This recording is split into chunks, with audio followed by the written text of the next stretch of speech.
Beleza.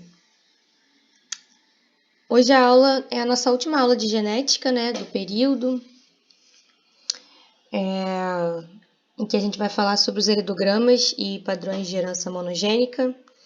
Eu vi que algumas perguntas, né, algumas dúvidas de vocês do ED eram nessas questões e acho que essa aula de hoje vai ajudar vocês a fazer essas questões lá do ED que abordam heredogramas, né?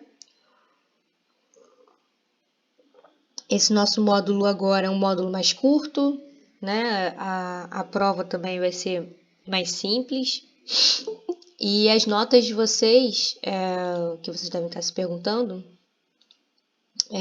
eu vou liberar, quero liberar amanhã, tá? Com certeza essa semana, mas quero liberar amanhã. Se não der amanhã, no máximo, quinta-feira eu libero para vocês as notas da prova 1 e do ED 1, tá? Para vocês irem para a prova de semana que vem mais tranquilos, sabendo a nota de vocês e vai ter a prova 2 e a entrega do ED2, tá? Também entreguem ele, tá? Direitinho.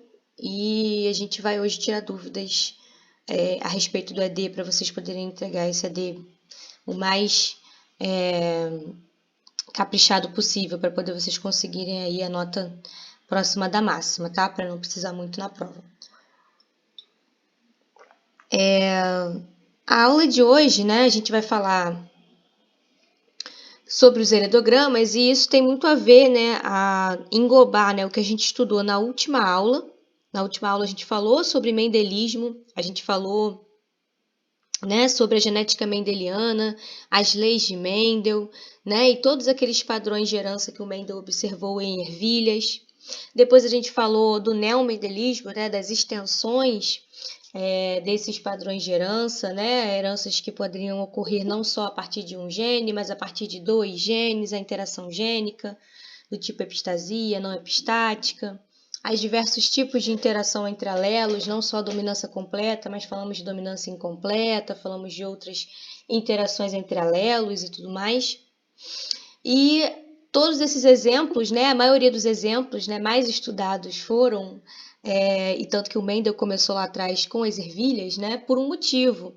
Tentar simplificar ao máximo para a gente poder conseguir observar mais sobre o padrão de hereditariedade, né? E eu falei sobre as características da ervilha, o quanto que era importante para que o Mendel conseguisse chegar às conclusões que ele chegou. E é por isso que todos aqueles exemplos, né, a maior parte dos exemplos que a gente acaba trazendo, acabam sendo exemplos aí de outros seres vivos que não seres humanos, né? E isso por quê? Porque é difícil aplicar o mendelismo na genética humana? Sim, é mais difícil, é mais complicado por determinados fatores que acontecem com características dos seres humanos, tá?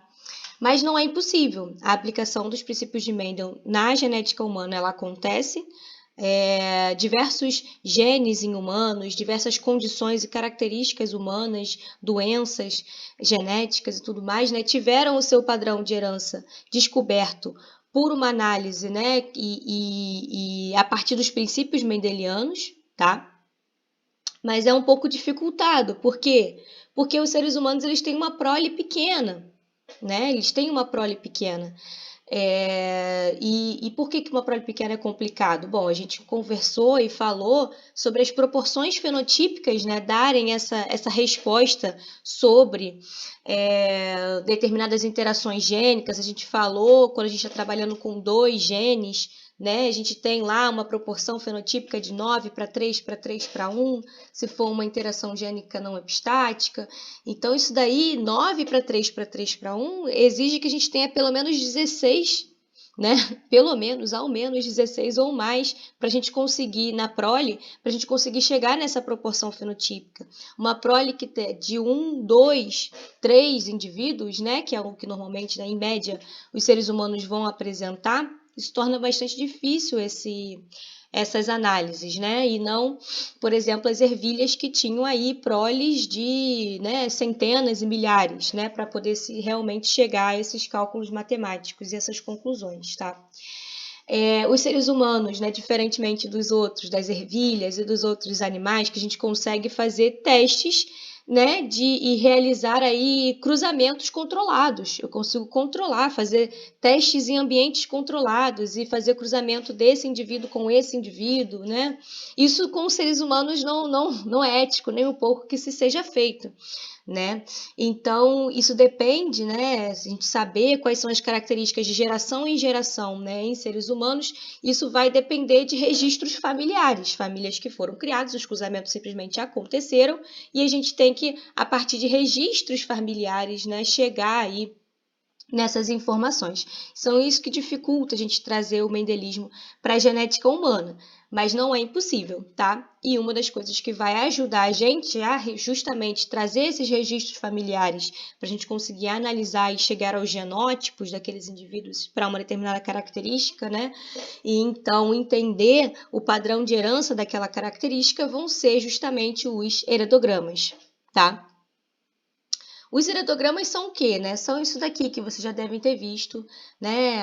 Aí na escola, em diversos locais e etc., né? Que são essas representações gráficas que representam um resumo de um histórico familiar, né? Cada uma dessas representações, os círculos, os quadrados, tem um significado em si, aqueles que estão afetados, não afetados, e assim a gente representa cada um dos indivíduos de um histórico de uma família, né?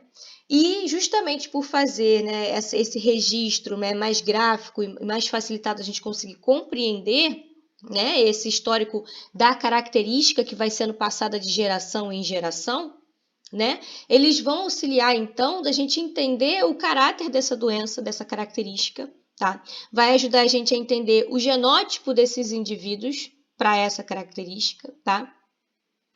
E assim a gente consegue chegar, né, em calcular as chances de novos nascimentos dentro daquela família, né, em novos nascimentos, quais são as chances deles apresentarem ou não aquela característica, ou aquela doença, ou aquela condição genética, tá? Que é o que a gente chama de aconselhamento genético, né, que hoje é feito, tá?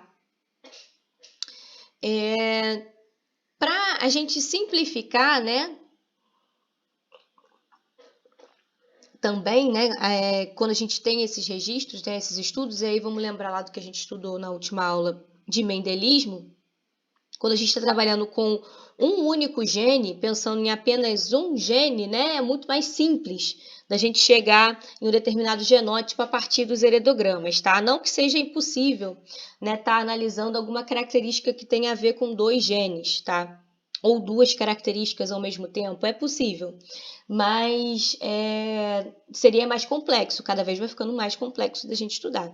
Mas então, os heretogramas eles são utilizados mais principalmente para falar de heranças tipo monogênicas, que a gente chama. Monogênicas significa que são uma herança, que é uma característica em si, ou uma doença genética, ou uma característica genética, né? Em que apenas um gene está influenciando naquele fenótipo, tá? E quando a gente fala de doenças genéticas, tá? Que vocês que são da área de saúde vão estar, né, em contato muito, né, com as doenças e, né, que afetam aí a saúde humana. E aqui a gente está falando de genética, então vamos citar aí as doenças genéticas, né, que são diversas, tá? Que vão ter algum fator genético pelo menos. Muitas delas são monogênicas, tá? Muitas não são, mas muitas delas são monogênicas, ou seja, são causadas por uma mutação, por uma alteração em um único gene, tá? É um alelo que vai causar aquilo ali, tá bom? De um determinado gene. Aqui estão exemplos, tá? Em cada um dos nossos 23 cromossomos, tá? Né? Contando XY, seriam os 24, né? Em cada um deles, quais, né, doenças estão presentes, né, nesses cromossomos, né? Estão genes, na verdade, presentes nesses cromossomos que estão associados a essas determinadas doenças, tá? Diversas. Aqui eu trouxe essa figura que dá uma resumida legal que vocês podem olhar depois, tá? E claro, né, nem todas elas vão ser monogênicas, vão ser doenças gênicas relacionadas a um único gene. A gente tem as doenças cromossômicas, que a gente estudou na última aula, quando a gente falou de alterações cromossômicas, né? A gente falou das síndromes de Down, Klinefelter, Turner, né, e outras. E nós temos também as doenças que a gente não vai se não vamos ter tempo de de falar muito, né, sobre essas doenças, não vamos ter tempo de cronograma mesmo, por conta do cronograma ser apertado, né, desse período. Mas existem aí as doenças que são poligênicas, né? Então, vão depender de mais de um gene, né? A característica, né, daquela doença, ela é obtida por mais de um gene que está associado a ela, e sendo multifatorial, tá? Multifatorial no sentido de que não apenas o fator genético é que vai trazer essa doença, outros fatores vão estar, né, também em conjunto, influenciando naquela característica, tá? Ou naquela doença. E elas são chamadas de poligênicas multifatoriais ou complexas também, doenças complexas, né? Você tem uma complexidade maior para compreender, né, o aparecimento daquelas doenças, né, na população humana, né? E até entender também como prevenir, como remediar, né, essas doenças, tá? Aí a gente tem os exemplos de Alzheimer, do câncer, malformações congênitas, cardiopatias congênitas, diabetes mellitus é uma que tem fator genético, mas é uma doença multifatorial, hipertensão arterial, obesidade e outras, tá?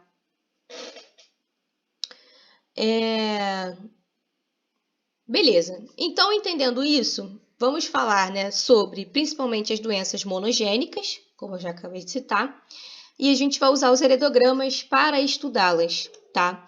Então, vamos entender um pouquinho como montar o heredograma, né? Relembrar um pouquinho cada símbolo daquele ali, naquela representação gráfica, o que cada símbolo daquilo representa. Então, quando a gente tem um quadrado, lá no heredograma, a gente tem um indivíduo do sexo biológico masculino, tá? E se o quadradinho tiver vazio, eu tenho simplesmente aquele indivíduo, e se ele tiver preenchido, aquele indivíduo ele é afetado pela característica, pela doença gênica em questão, tá? Da mesma forma, para indivíduos do sexo feminino, que são representados, do sexo biológico feminino, tá? Que são representados aí em círculos, com círculos, tá? Se o sexo do indivíduo, o sexo biológico dele, não é informado ou não é importante, né, é colocado aí um losango, tá? Não se sabe o sexo biológico daquele indivíduo, é colocado como um losango, tá? O cruzamento entre o indivíduo e outro, né, representado por uma linha que vai ligar esses dois indivíduos, tá? Quando o cruzamento ele é consanguíneo, ou seja, entre irmãos, entre primos de primeiro grau, é feito aí duas linhas, né, são colocadas para indicar que é um cruzamento, mas é um cruzamento consanguíneo, que também é importante, traz informação. Quando a gente tem gêmeos, né, monozigóticos, eles são representados com uma linha para baixo, né, que vai ligar aos dois indivíduos, né, e se eles são monozigóticos, tem uma linha que os liga um ao outro. Se eles são gêmeos dizigóticos, né, eles são colocados dessa maneira aqui, mas não há uma linha ligando um ao outro, tá?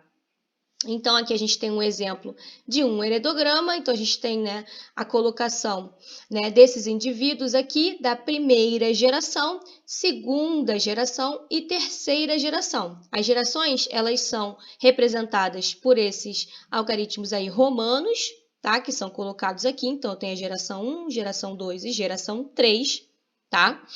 E os indivíduos, eles são numerados, né, por algarismos aí arábicos normais, em que você coloca, né, a contagem, ela vai sempre da esquerda para a direita, né, subindo esse número, para cada geração. Então, eu tenho o indivíduo 1 da geração 1, indivíduo 2 da geração 1, indivíduo 1, indivíduo 2, indivíduo 3 da geração 2, e indivíduo 1, indivíduo 2 da geração 3. Então, quando eu quiser falar com relação a determinado indivíduo, isso daqui facilita, porque eu posso falar para vocês o indivíduo 2 da geração 2. Então, você já sabe que eu estou falando desse cara aqui, tá?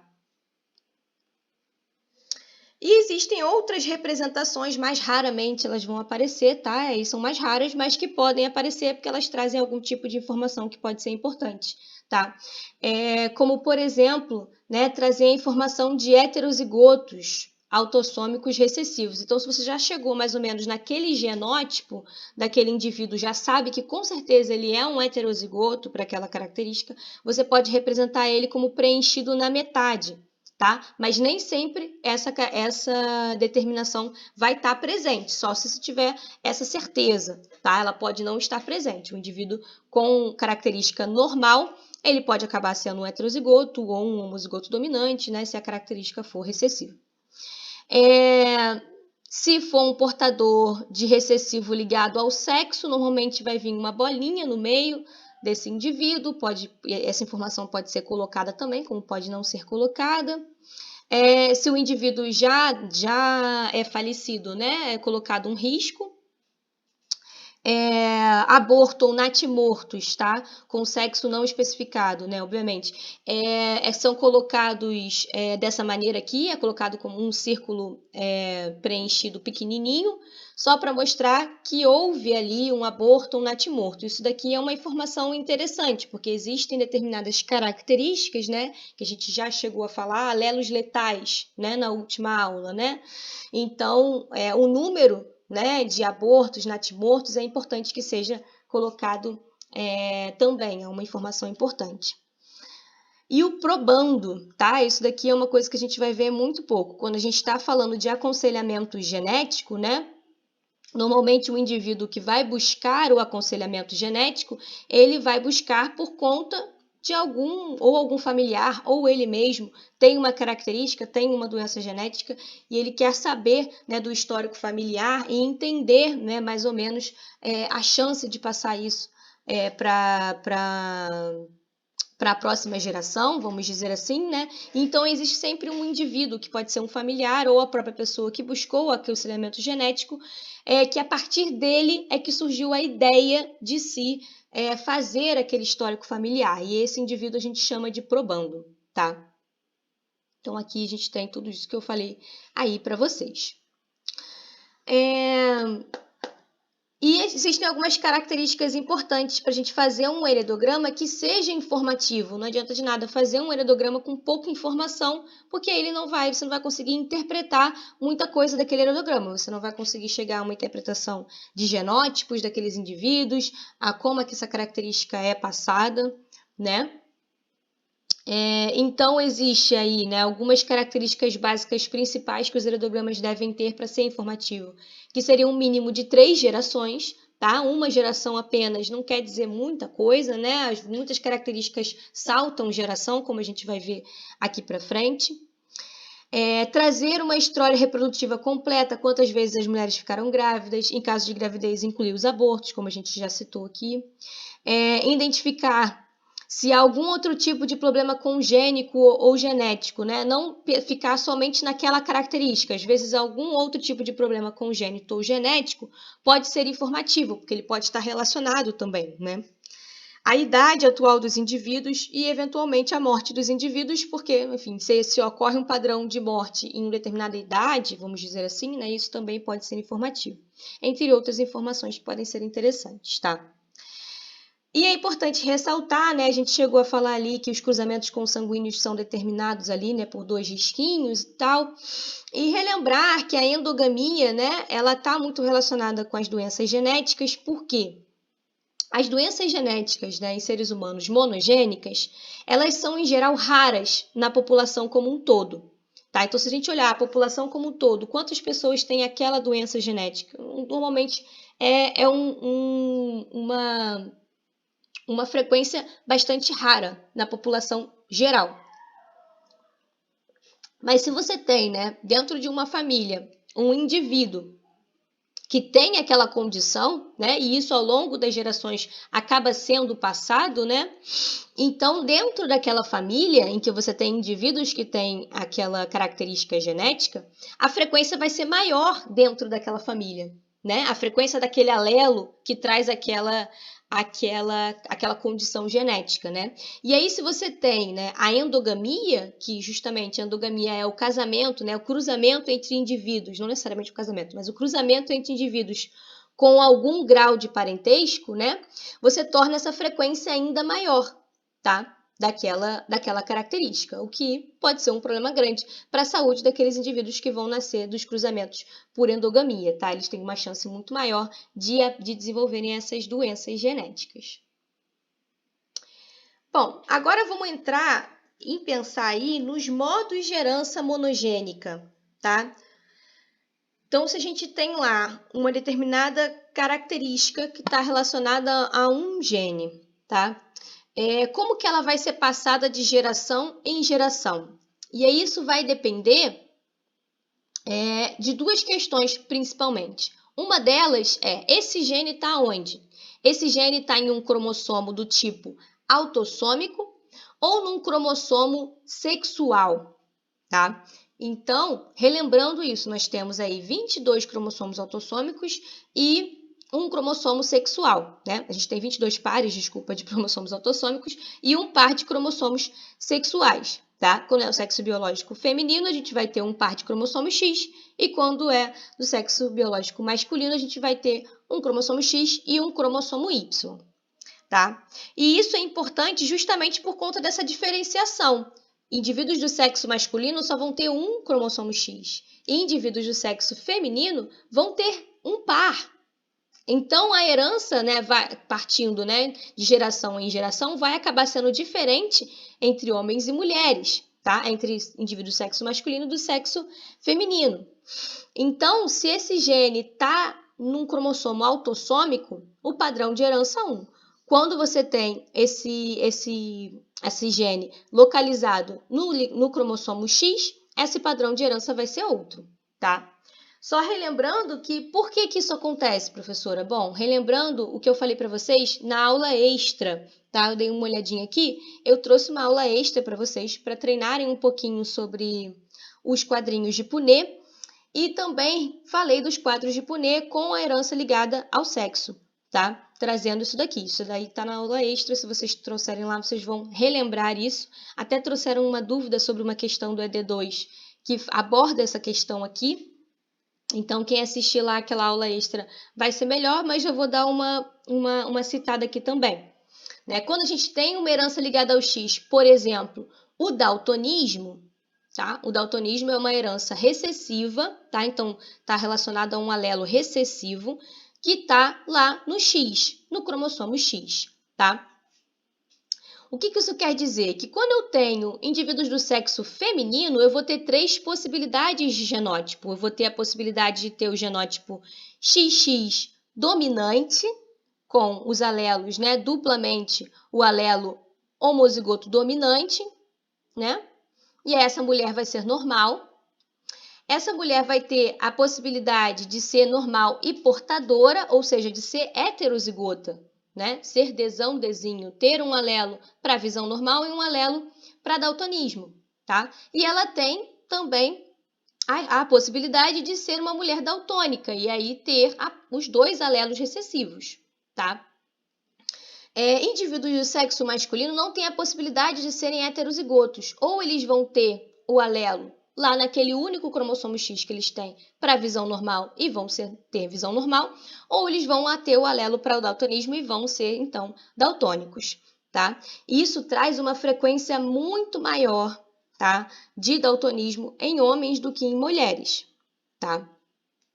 Isso que a gente chama aqui é um caso de hemizigose, né? A gente tem a heterozigose, tem a homozigose, e quando a gente não tem duplamente, a gente não tem um par, que é o caso aqui do cromossomo X, né? A gente tem a hemizigose, a condição de um gene que não dispõe de um alelo no cromossomo homólogo a ele, tá? Então, por conta dessa diferenciação, é que a gente vai ter modos de herança diferentes quando o gene em questão é autossômico ou é ligado ao X. Além disso, vai importar se essa característica está relacionada a um alelo que é recessivo ou é dominante, tá? E aí, passando para vocês, né, que quando a gente vai estudar essas heranças aí monogênicas, a maior parte delas, né, vão ser aí com dominância completa, né? O que a gente chama aquela relação entre alelos mais simples de dominância completa. A gente vai ter um alelo que é dominante e um alelo que é recessivo. O heterozigoto vai ter, né, aqui como no caso da mulher portadora, né, vai ter a visão tão normal quanto uma mulher que seja homozigota dominante, tá? Então, importa saber se esse gene, né, tá num cromossomo autossômico ou ligado ao X e se a característica, né, é gerada por um alelo que é recessivo ou dominante. Essas são as possibilidades de modos de herança. Então, vamos entender um pouquinho do como que fica a cara desses heredogramas, né, para cada um desses padrões de herança. Vamos lá.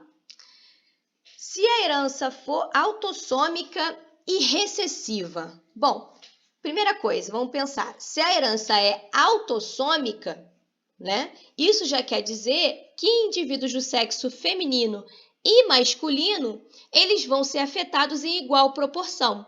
O que eu mostrei aqui para vocês nesse exemplo aqui, falei que homens vão ser afetados em uma proporção maior, vai estar numa proporção diferente quando ligado ao X. Então, se é autossômico, os afetados estão em igual proporção. Ó, os afetados são esses que estão pintadinhos aqui, no caso de vermelho, e eu tenho um indivíduo do sexo feminino, um indivíduo do sexo masculino, bom, estão em igual proporção. Há uma chance grande de ser autossômica, tá? E recessiva. Bom, sendo recessivo, né, então a nossa condição está ligada a um alelo que é recessivo. Isso quer dizer que para ter a característica, né, para ser então um indivíduo pintadinho desse com a característica, eu preciso que esse indivíduo seja um homozigoto para esse alelo recessivo, né? Porque se for um heterozigoto, ele vai ter o mesmo fenótipo do dominante, fenótipo normal, tá? Então, vamos lá. Ele vai precisar ser um homozigoto necessariamente, tá? Por conta disso, por conta da característica ser recessiva, né, é bem comum o salto de gerações, tá? Vai acontecer a possibilidade aí de um salto de gerações. Por quê? Porque a gente vai ter indivíduos que não vão ser afetados, tá? Mas que vão ter uma prole, podem ter uma prole que seja afetada. Por quê? Aquele indivíduo ele pode ser simplesmente um portador, tá? Então, nessa geração aqui a gente tem, né, que passa, né, para cá, né, essa característica aqui que está aqui nesse indivíduo, que ele é, então, a gente já sabe, né, um homozigoto recessivo, ele passa esse alelo para a sua próxima geração. Então, todos os indivíduos, né, que são filhos desse indivíduo aqui vão pelo menos portar esse alelo recessivo, tá? Eles vão portar o alelo recessivo, mas não vão estar afetados com aquela doença. E por isso há a possibilidade desse salto de geração, tá? E depois, né, ao acontecer novamente, né, ao se encontrarem novamente esses alelos aí recessivos, você tem aí o indivíduo afetado novamente em uma outra geração, tá? Então, isso quer dizer que os indivíduos podem ser afetados sem que os pais sejam afetados, tá? Então, eu posso ter um indivíduo afetado e os pais não serem afetados. Aqui é o que está acontecendo, um indivíduo afetado sem que os pais sejam afetados. Isso é uma característica de uma característica aí recessiva, tá? Aqui mostrando só uma outra possibilidade, tá?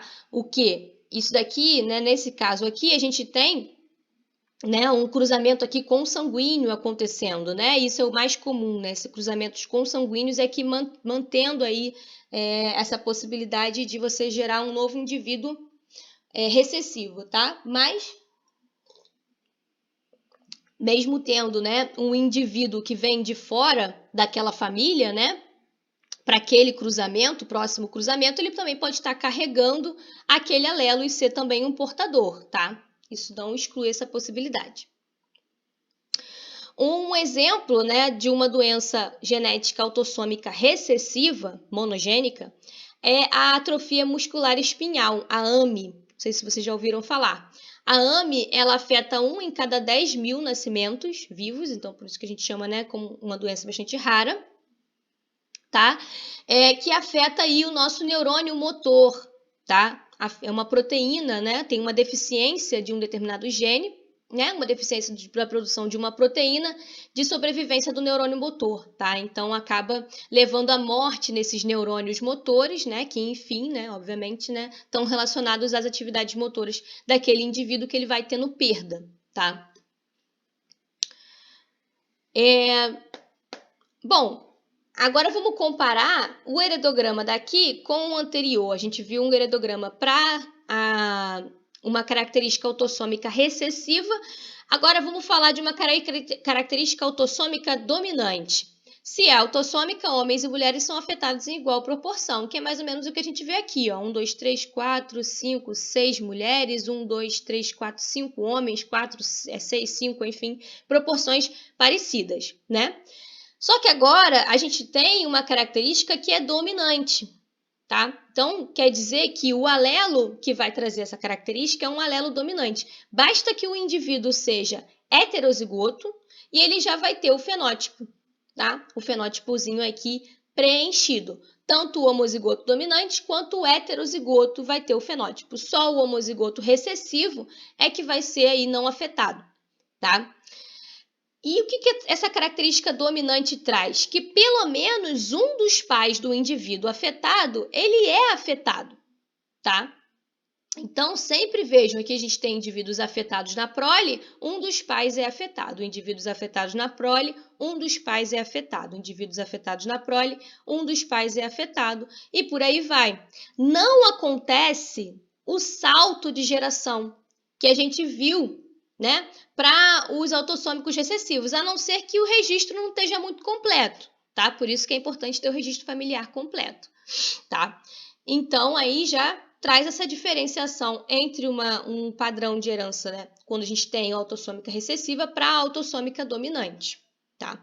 E existem doenças gênicas aí em humanos, né, que são autossômicas dominantes, como a acondroplasia, tá? Que é um tipo de nanismo, que acontece em 8 em cada 10 mil nascimentos vivos, tá? Afeta a ossificação endocondral, tá? E é a causa mais comum de nanismo, tá? É essa acondroplasia. Se deve aí a uma doença monogênica, né? Autossômica dominante. Agora vamos falar das características ligadas ao X e não ligadas, né, a cromossomos autossômicos. Aqui a gente está falando de uma característica que é recessiva e ligada ao X. Se ela é recessiva, se mantém a mesma coisa que a gente falou anteriormente, né? O indivíduo necessita ser homozigoto para que o fenótipo afetado, então, se manifeste, ou homozigoto ou hemizigoto, né? No caso dos indivíduos do sexo masculino, porque aqui é ligado ao X. Pode acontecer o salto de gerações, pais normais e filho homem afetado, pode acontecer isso, tá? E se é ligada ao X, o que a gente entende é que não acontece, nesse caso aqui, transmissão de pai para filho. Por quê? O pai transmite o quê para o filho do sexo biológico masculino? Ele transmite o cromossomo Y, sempre, não o X. Então, é sempre a transmissão, ela vai na característica do pai para filhas, porque vai ser para as filhas que esse pai vai doar o cromossomo X, que vai estar afetado, tá? Então, todas as filhas do homem afetado, elas vão ser sempre portadoras, minimamente portadoras. Elas vão vão ser heterozigotas, elas vão receber aquele alelo. Com certeza, porque ele vai estar doando esse único cromossomo X que ele tem, que é afetado, tá? E homens e mulheres vão ser afetados em proporções diferentes. Quando a característica ligada ao X e recessiva, ela é mais frequente em homens, tá? Então, aqui a gente vê esse heredograma aqui, né, que mostra aí já 3 indivíduos do sexo masculino afetados e um indivíduo do sexo feminino. Então, a gente já vê um desbalanço aí. Bom, pode ser que a característica seja ligada ao X e não autossômica. Beleza. Eu já tenho aqui um salto de geração. Então, a gente tem indivíduos normais gerando um indivíduo do sexo masculino afetado, tá? Então, esse indivíduo aqui recebeu o Y do pai e recebeu um X da mãe que estava afetado, tá? E se recebeu esse X da mãe que estava afetado e por isso, né, por ter hemizigose, ele apareceu com essa característica, quer dizer que a mãe, ela é portadora, porque se ela fosse homozigota recessiva, ela teria a característica, né? Se a característica fosse uma característica dominante, ela teria a característica. Então, isso quer dizer que ela é uma heterozigota e que essa característica ela é recessiva, tá? E aqui, novamente, mesma coisa, mesma ideia. Agora, vamos comparar isso com... Ah, desculpa. Professora. Pode perguntar, por favor. Eu não entendi por que homens são mais afetados que mulheres. Bom, a colega perguntou, né? Ela não entendeu muito bem por que a proporção vai ser maior em mulheres do que homens, né? Quando a gente tem uma característica recessiva ligada ao X. Eu vou explicar isso falando um pouquinho do exemplo do daltonismo, que a gente viu na aula extra, mas eu vou explicar aqui de novo. Deixa eu botar aqui o slide. Esse outro slide. Beleza. A gente tem, né? Então, como eu estava explicando anteriormente, a gente tem que lembrar que indivíduos do sexo feminino vão ter um par de cromossomos X, tá? E os indivíduos do sexo masculino vão ter apenas um cromossomo X. Então, eles não têm a possibilidade de serem portadores. Uma vez que eles recebam aquele alelo afetado, recessivo, eles vão estar com a característica. Então, vamos pensar um pouquinho, Rebeca, sobre cruzamentos aí entre indivíduos, tá? Com essa característica que eu estou dando exemplo aqui, que é o daltonismo, que é uma característica ligada ao X recessiva, tá? Então, a gente tem aqui uma mulher não daltônica, então visão normal, e portadora, tá? Ela está simplesmente portadora, tá? Então, ela é uma heterozigota. E a gente tem um homem de visão normal, tá? Então, somente esse alelo aqui é que vai ser o alelo que está sendo portador, tá? Quando esses dois indivíduos aqui cruzarem um com o outro, vamos fazer o quadrinho de Punnett, né? Então, vem possibilidade de doar esse alelo, possibilidade de doar esse alelo aqui, né? Vindos da mãe. E o pai tem a possibilidade de doar esse cromossomo X com esse alelo ou o cromossomo Y, certo? Por isso que a gente sempre tem, em qualquer cruzamento, metade das chances de ter indivíduos do sexo masculino e metade das chances do indivíduo de ter o sexo feminino, porque o homem vai doar ou o X ou o Y, e é ele que vai, o espermatozoide que vai determinar, né, qual vai ser o sexo biológico daquele indivíduo. Beleza.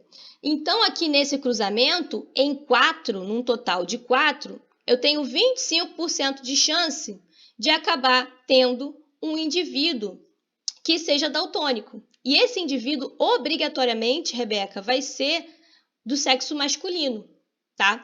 Por quê? Porque a mãe vai doar, né, ou o alelo do daltonismo ou o alelo normal, mas o pai vai estar sempre doando o alelo normal aqui. Então, nenhuma das mulheres vão ser homozigotas recessivas. Ou elas vão ser homozigota dominante, ou vai ser heterozigota. Vão ter visão normal, tá? Dentre as possibilidades de sexo biológico masculino, ou esse indivíduo do sexo biológico masculino vai estar recebendo o alelo para a visão normal, ou ele vai estar recebendo o alelo para daltonismo, e aí ele vai ser daltônico, tá? Então, já vê aqui que nessa possibilidade aqui, a gente tem somente um cruzamento de uma mulher portadora com um homem de visão normal, somente homens é que vão ser daltônicos, tá? Deu para entender, Rebeca? Esse cruzamento? Isso traz essa probabilidade maior. Agora vamos para outra. Uma mulher de visão normal, portadora, tá? Heterozigota. E um homem daltônico. Aí sim eu tenho chance de ter uma mulher daltônica. Porque aí, né, eu tenho que receber, essa mulher tem que receber do pai e da mãe esse cromossomo X com o alelo para daltonismo, tá? Então, ela tem que necessariamente ter um pai daltônico, para a gente ter uma mulher daltônica na prole, tá? E, necessariamente, essa mãe, ela tem que ser minimamente portadora. Ou, se ela for daltônica, com certeza toda a prole será. Mas a mãe tem que ser minimamente portadora. E, então, só assim a gente vai ter a possibilidade de ter uma mulher daltônica, tá? E nesse mesmo cruzamento, a gente tem a chance aí, né, metade dos homens sendo daltônicos também. Então, vendo essas possibilidades de cruzamento, a gente entende o porquê que em homens vai ser mais comum de acontecer. Beleza, Rebeca? Beleza. Tá bom. Então, vamos voltar lá. Pronto. Então, tá bom. Com isso mais explicado, então, justamente, por conta de ser, né, esse alelo ser recessivo, a probabilidade maior é da gente ter homens afetados do que mulheres, porque por ele ser recessivo, a mulher precisa dos dois, né? Ela precisa desses dois, ela precisa desses dois alelos, né? O par sendo recessivo, tá? E por isso a probabilidade é menor de você ter mulheres. Então aqui a gente tem 3 indivíduos afetados para um indivíduo de sexo feminino afetado. Um exemplo de doença genética recessiva ligada ao X é a distrofia muscular de Duchenne, tá? É uma fraqueza muscular progressiva, tá?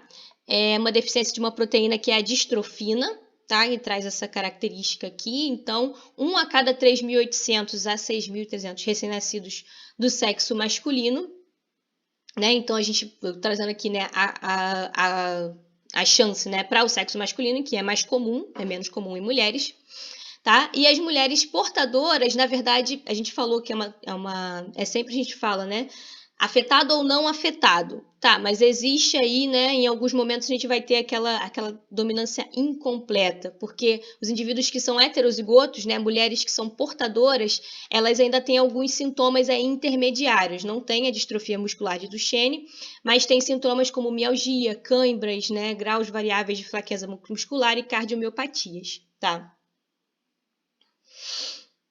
E aí agora a gente tem as condições que são ligadas ao X, mas são dominantes, tá? Então, dominante, basta que o indivíduo seja heterozigoto e o fenótipo já vai se manifestar. Heterozigotos e homozigotos dominantes vão ter a característica, tá? Sempre, pelo menos um dos pais do indivíduo é afetado, porque se o alelo é dominante que traz a característica, ele vai ser dominante nos pais também. Então, o pai está passando esse alelo dominante, então ele tem a característica e passa para a prole.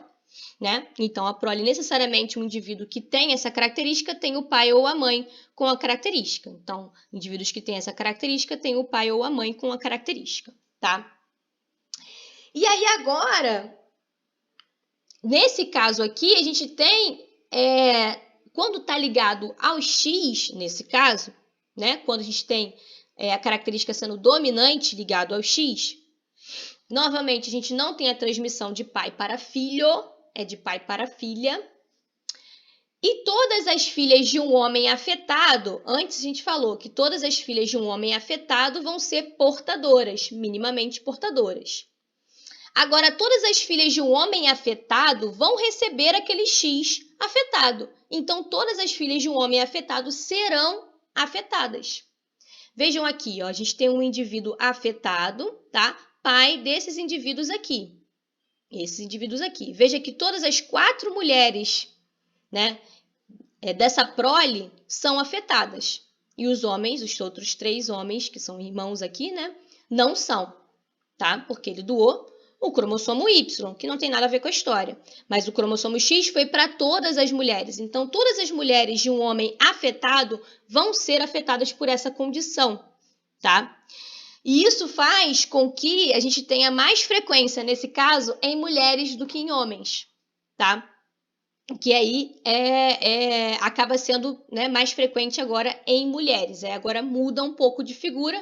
Refaçam aquele quadrinho de Punnett que eu acabei de fazer aqui, que a Rebeca pediu para explicar, pensando agora numa característica dominante. Né? Então, quando você tem um homem afetado, todas as mulheres são afetadas. Então, isso traz essa probabilidade maior das mulheres serem afetadas. Então, aqui quando a gente olha esse heredograma aqui, a gente tem uma diferença, né, entre homens e mulheres em proporções diferentes. Então, a gente tem 1, 2, 3, 4, 5, 6, 7 mulheres para 2 homens. Então, temos uma proporção diferente, ligado ao X, sendo mais frequente em mulheres, não tendo salto de geração, né? Então, você já joga que é dominante, tá? Um exemplo de uma doença monogênica dominante ligada ao X, é a hipofosfatemia genética, tá? É um tipo de raquitismo, tá? Um tipo de raquitismo, né, que tem causa aí genética, que são aí, né, o raquitismo ossos fracos e predispostos a envergarem, tá? Enfim, hipofosfatemia, né? Realmente uma redução de fosfato, né? E aí, né, os ossos têm essa predisposição a envergar, principalmente os ossos maiores, né? Nas pernas, normalmente, né, a gente tem esse envergamento aí dos ossos, tá? No raquitismo.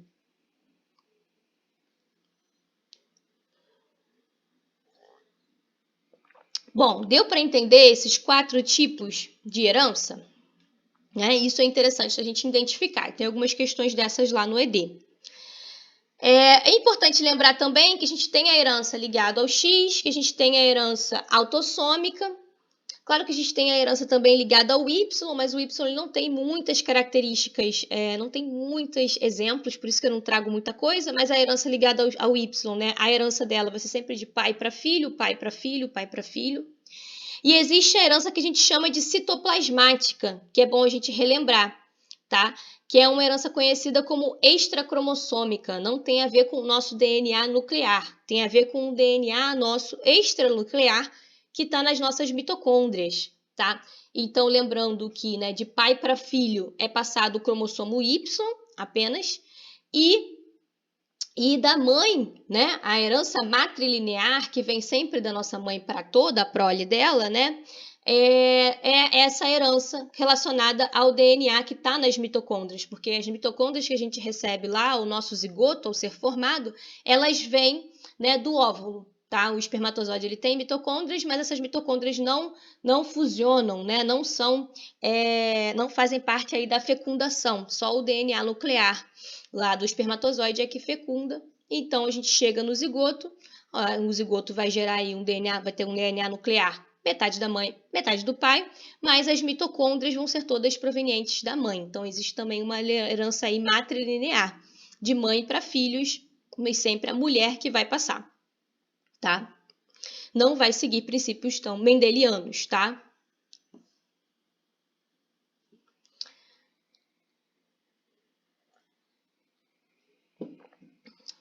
E aí, eu trago aqui para vocês, só para vocês terem essa informação, vocês talvez tenham curiosidade de saber sobre outras condições genéticas em humanos, né? Ter informações seguras, né, fidedignas, cientificamente colocadas, porque a gente sabe que quando a gente coloca no Google qualquer coisa pode aparecer, e informações erradas aparecem com cara de informações que são, enfim, confiáveis. Então, eu estou trazendo para vocês esse site aqui, que é o OMIM, tá? É um site, né, que traz, né, um catálogo, na verdade, de genes e desordem genética em humanos, tá? Então, ele traz todas as informações, reúne informações, inclusive artigos desse assunto. Então, é bem interessante. A única pena é que ele é todo em inglês, então, enfim, dá pra gente sempre tentar buscar, depois traduzir, né, de alguma maneira, né? E aí você tem que fazer a busca com o termo, né, do distúrbio ou do gene que você esteja interessado em inglês. Aqui eu, por exemplo, eu coloquei fenilcetonúria, né, em inglês aqui, e aí achei aqui a condição da fenilcetonúria. Ele vai trazer qual é o gene que está associado, qual a posição ao gene, o locus que está associado, qual a localização aqui, por exemplo, no cromossomo 12, então, cromossomo autossômico, no braço Q desse cromossomo, a localização no ponto 23.2, né? Ele vai trazer na descrição dele um pouco sobre aquela doença, a condição daquela doença, enfim, daquela desordem. Vai trazer a informação se ele é autossômico, se ele é recessivo, se ele é dominante, se ele é ligado ao X, enfim, né? E outras informações interessantes, tá? Então, algum outro exemplo, não consigo trazer todos os exemplos para vocês, mas esse é um site bem legal para vocês buscarem essas informações. E antes de a gente terminar a aula, pessoal, vamos treinar um pouquinho em relação a esses heredogramas, tá? Eu vou trazer aqui algumas coisas para a gente dar uma treinada antes para vocês ajudarem a fazer o ED e para a prova de vocês também. Então, vamos lá. Vou dar um exemplo aqui de um heredograma bem simples, esse daqui de 2 gerações, esqueçam que eu falei que precisa ter 3 gerações, vamos trazer o mais simples, esse daqui de 2 gerações apenas. E eu estou perguntando aqui Por exemplo, eu te dei esse heredograma e estou pedindo o padrão de herança mais provável. O que eu estou querendo saber quando eu pergunto padrão de herança? Está ligado ao cromossomo X? É autossômico? É recessivo? É dominante? Né? Então, quero que vocês sugiram qual é o padrão de herança mais provável. Alguém tem alguma sugestão? Olhando para cá. Pensando se é autossômico ou não. Já olha se afeta indivíduo do sexo masculino, indivíduo do sexo feminino. Tem salto de geração? Não. Alguém tem alguma sugestão? Pode escrever no chat também, que eu tô vendo.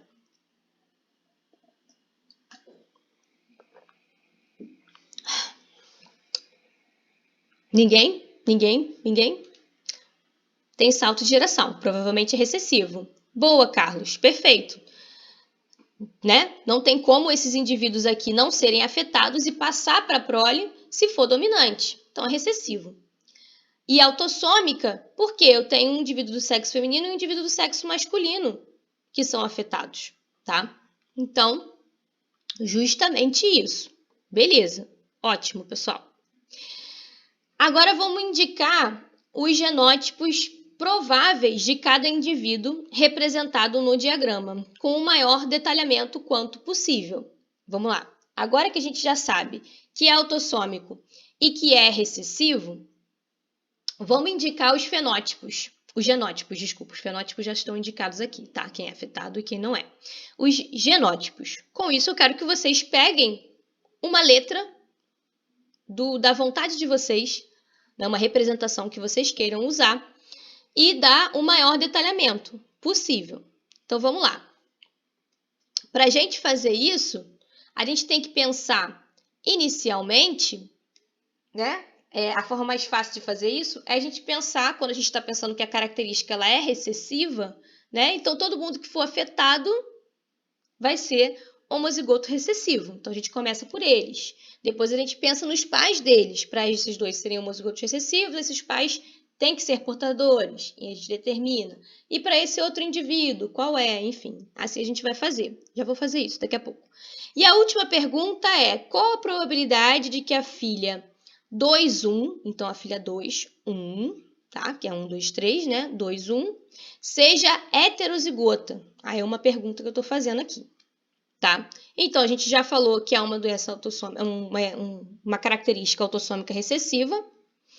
Para determinar os genótipos dos indivíduos, vamos começar pelos indivíduos que são recessivos, né? É mais fácil. Esse aqui a gente já, por serem afetados, a gente já sabe que eles vão ser azinho, azinho, né? Eu só usei o A aqui, mas vocês podem usar qualquer letra que vocês quiserem quando eu pedir um tipo de representação, tá?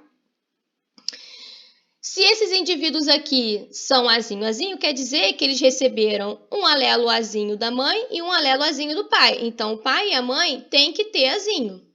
Mas eles não são afetados, então eles têm que ter azão. Então, eles são azão, azinho. Ok. E esse outro indivíduo aqui? Ela não é afetada. Então, tem um azão. Mas como é que a gente vai saber se ela tem um azinho ou não?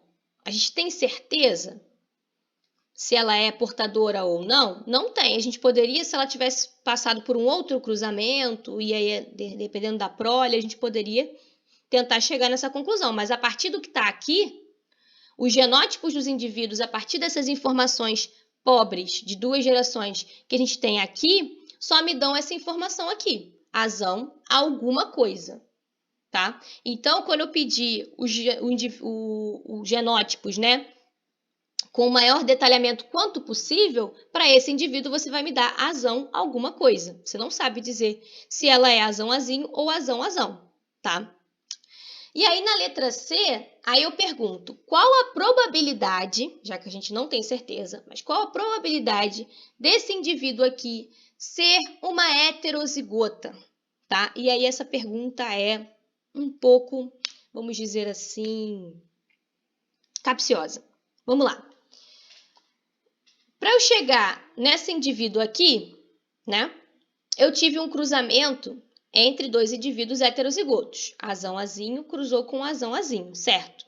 Certo. E a gente sabe que a probabilidade de ser heterozigota num cruzamento desse é de metade das chances. Então, muita gente talvez pensaria que seria metade das chances, tá? Mas a gente já tem a informação de que esse indivíduo aqui, ele não é qualquer indivíduo, não é um indivíduo que eu não sei o fenótipo. Eu sei o fenótipo desse indivíduo. Esse indivíduo aqui, ele é azão alguma coisa. Isso quer dizer que essa probabilidade não é de 2 em 4, ou metade das chances. A gente vai excluir desse nosso quadrinho de Punnett a probabilidade dela ser azinho, azinho. Porque se ela fosse azinho, azinho, ela estaria pintadinha. E não tá. Então, se eu já sei essa informação, nesse quadro daqui, fiz o quadro de Punnett para saber a probabilidade, mas eu vou eliminar esse indivíduo aqui, tá? Então, eliminando aqui, aí eu tenho o quê? 2 chances de ter ser heterozigoto em 3, tá? Então, a chance ela é maior de ser heterozigoto do que de ser homozigoto recessivo, de fato, é maior. Então, a probabilidade é de 2 em 3, 2/3. Você pode responder como fração ou pode responder como percentual, é só fazer o percentual, tá? Que seria de 66,6% de chance desse indivíduo aqui, 2,1, ser um heterozigoto e não um homozigoto dominante. Deu para entender isso aqui? Alguém tem alguma dúvida? Ou ficou confuso?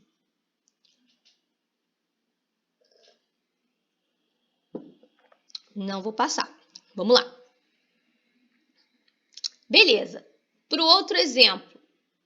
Aqui eu mantive o mesmo heredograma que a gente estava lá no anterior. Temos aqui os nossos genótipos, esse indivíduo aqui que a gente não sabe muito bem quem é. E agora eu vou falar que vai ter um cruzamento consanguíneo entre esse indivíduo aqui, o 2,1, e o indivíduo 2,3, tá? Vai ter esse cruzamento, vai acontecer. Eu quero saber a probabilidade de nascer uma criança afetada. Agora é uma gravação. Pronto. O que eu estou querendo dizer aqui é, acontecendo um cruzamento consanguíneo entre esses dois indivíduos aqui, e aí eu venho uma pergunta, né? Qual a probabilidade de nascer uma criança afetada, tá? Então, a gente vai contar tudo, a gente não vai excluir. Essa criança não nasceu ainda, a gente não sabe se ela é afetada ou não. Então, vamos calcular isso. Para calcular isso, o que a gente precisa saber? A gente tem que lembrar, agora, para esse indivíduo ser afetado, não basta esse indivíduo de cá doar o seu alelo recessivo, né? Porque ele vai doar esse alelo recessivo, ele só tem esse alelo para doar. O indivíduo de cá, necessariamente, para essa criança nascer afetada, ele vai ter que ter um alelo recessivo, tá? Então, a gente vai ter que contar a probabilidade desse indivíduo ter um alelo recessivo, ou seja, de ser heterozigoto, e também, depois disso, a probabilidade, né, desse cruzamento aqui, sair uma criança afetada, tá? Então, eu tenho que contar duas probabilidades, né, 2 eventos independentes vão ter que acontecer simultaneamente.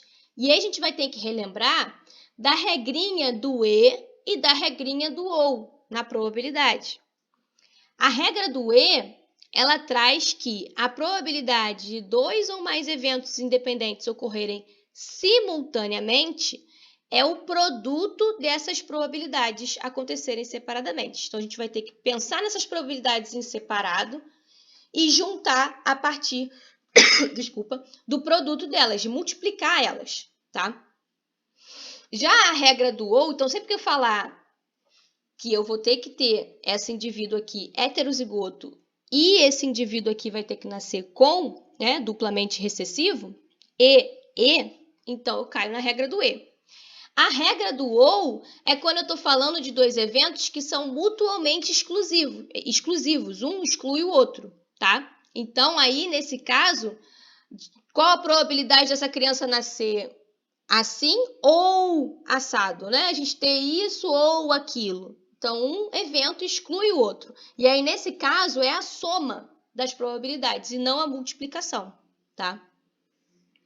É a mesma ideia lá do sair cara e coroa, né? Normalmente é o que a gente faz. Chance de sair cara e chance de sair coroa. A gente tem metade das chances, 50% de chance de sair cara e 50% de chance de sair coroa. Na regra do E, eu estaria perguntando aqui qual é a chance de sair cara na primeira vez e coroa numa segunda vez que eu jogar, tá? Então, eu vou multiplicar 50% de chance com 50% de chance. E aí eu tenho, no final, 25% de chance de ter, nessas duas vezes, acontecer esse evento aqui e esse evento aqui, tá? Quando eu estou falando de ou, eu falo da chance de nascer, de sair cara ou coroa na primeira vez e cara ou coroa na segunda vez. Então, eu vou ter a soma, tá? Desses dois. Então, cara ou coroa é meio mais meio, vezes, né? E cara ou coroa é meio mais meio. Então, é sempre 100% de chance, porque sempre vai sair ou cara ou coroa nesse caso aqui, tá? A gente vai usar muito mais a regra do E do que a regra do OU, tá? Nesses casos aqui. E é isso que está acontecendo nesse caso aqui que eu já falei para vocês. A gente precisa que esse indivíduo 2,1 seja heterozigoto e do cruzamento dele com o indivíduo 2,3 sai uma criança homozigota recessiva. Os dois eventos. Evento 1. Para a criança nascer afetada, eu preciso que o indivíduo 2,1 seja azão-azinho. A gente já calculou a chance disso acontecer. A chance desse indivíduo ser heterozigoto é de 2/3, tá?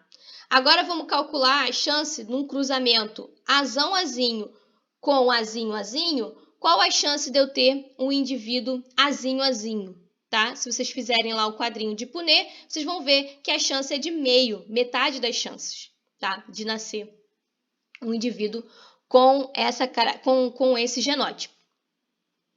Então, a probabilidade de acontecer uma coisa e a outra simultaneamente. 2/3 vezes 1/2, né? Vezes meio.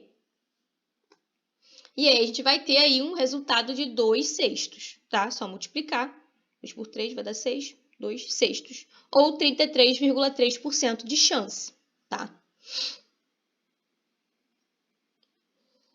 Aqui, lembrem que eu falei que é uma criança afetada, não importa o sexo biológico da criança. E se eu perguntar qual a probabilidade de nascer um filho do sexo biológico masculino e afetado? Aí eu comecei a adicionar mais alguma coisa. Então, esse E pode vir com muitas características. Eu quero que ele seja assim, e assado, e isso, e aquilo, enfim. Então, sempre vai contando a chance do indivíduo 2,1 ser azão-azinho, 2/3. Chance de a gente ter nesse cruzamento azinho-azinho meio. Chance desse indivíduo ser do sexo masculino sempre meio, tá? Multiplicou, então, 2/3 por meio, e aí você vai ter 2/12 ou 16,6% nesse caso. A Camila está perguntando em relação a chances do indivíduo 2,1 ser heterozigoto, que é de 2/3. Camila, vamos repassar isso daqui. Isso foi algo que a gente calculou aqui. Tá? Beleza. Por que esse indivíduo aqui, a chance dele ser heterozigoto é de 2/3 e não de meio, tá? Porque se esse cruzamento aqui, né, entre os pais desse indivíduo, né, eu tenho 2 chances de ser heterozigoto em 4, né? 2 em 4 é 1/2. Então, é meio, né, Camille? Mas o que a gente tem que pensar aqui nesse caso, eu não estou perguntando em relação a um indivíduo que eu não sei o fenótipo, tá? Como é o caso aqui, em que eu estou trazendo uma criança nova, uma criança que não existia, não existe a princípio, né? Uma questão de aconselhamento genético, uma criança que não existe a princípio, e qual a chance dela ter esse fenótipo, né? Então eu tenho que contar todas as possibilidades. Aqui não, aqui existe um registro familiar, Camille. Existe um registro familiar que já mostra que esse indivíduo 2,1 ele tem um fenótipo qual? Não afetado. Então, isso quer dizer que, obrigatoriamente, ele é um desses 3 aqui. Ele não pode ser esse indivíduo aqui. Então, desse cruzamento aqui, né? a chance, né, essa chance dele ser esse indivíduo não existe, tá? Então, por isso que a gente exclui ele daqui e a gente tem essa chance. Ou ele vai ser heterozigoto, ou ele vai ser homozigoto dominante. Mas a chance dele ser heterozigoto é maior do que ele ser homozigoto dominante. Entende, Camille? Se o indivíduo nasceu com um azão, do outro lado ele pode ter recebido o azinho ou o azão, mas a chance é maior dele ter recebido o azinho do que o azão também, tá? Porque aqui ele já recebeu o azão de um lado, então ele tem que ter recebido o azão do outro também. Aqui é o vindo de um lado e do outro e do um, tá? É um cruzamento diferente. Então a gente acaba tendo essa probabilidade maior de você ter esse heterozigoto do que o homozigoto dominante. Tá? Então, por isso é de 2/3 e não de meio. Porque esse cara aqui está excluído da nossa análise, porque eu já sei o fenótipo. Entendeu, então, a Camille? Agora, o Matheus me perguntou sobre o cruzamento, esse cruzamento aqui. Ó, beleza. Deixa eu te mostrar aqui.